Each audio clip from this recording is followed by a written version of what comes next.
Aujourd'hui, leurs carrières sont au top. Chanteur à succès, Julien Doré enchaîne les tubes et les tournées pendant que Virginie Efira fait un carton au cinéma.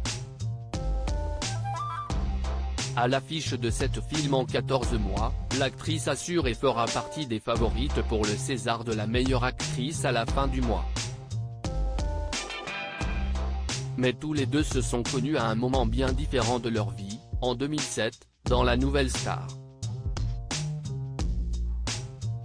À l'époque, Virginie Efira, qui rêvait de cinéma selon le chanteur dans Le Monde, n'a pas encore franchi le pas et semble s'épanouir sur les plateaux de télé.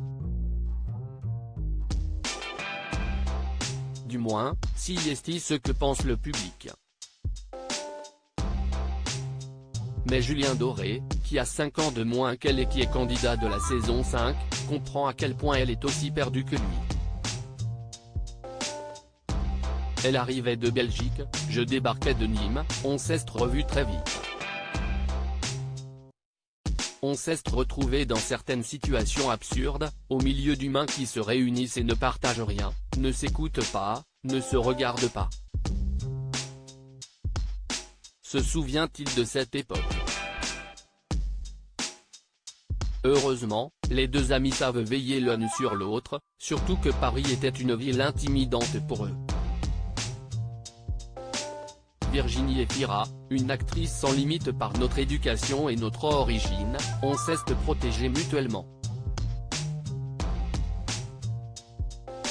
On s'est même demandé s'il fallait gommer nos accents, raconte le papa d'un petit garçon, qui a fini par retrouver son ami dans le clip de sa chanson Kiki. Conscient du doute qui habite la jeune femme à l'époque, le cinéma lui paraissait impossible alors.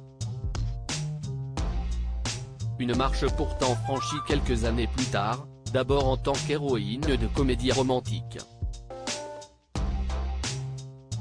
Avant que le succès ne frappe à sa porte et que les réalisateurs les plus prestigieux ne lui réservent leurs plus beaux rôles. Éclatante dans 4 films en 2022, en attendant Bojangles, Don Juan, Revoir Paris et Les Enfants des Autres, l'actrice sera sûrement accompagnée au César par son compagnon Nils Schneider, rencontré en 2018 sur le tournage d'Un amour impossible, et qui vit avec elle et sa fille Ali, dont le père est le réalisateur Mabrouk El Mekri, à Paris. En 2023, elle est attendue dans L'amour et les forêts, de Valérie Donzelli, qui fait partie de ses réalisatrices fétiches, mais également dans un tout autre registre. En effet, elle rejoindra Jonathan Cohen, Leila Bekti, Géraldine Nakache ou encore Pierre Ninet dans la saison 3 de LOL, qui ressort sur Prime Video. Qu'on attend avec impatience.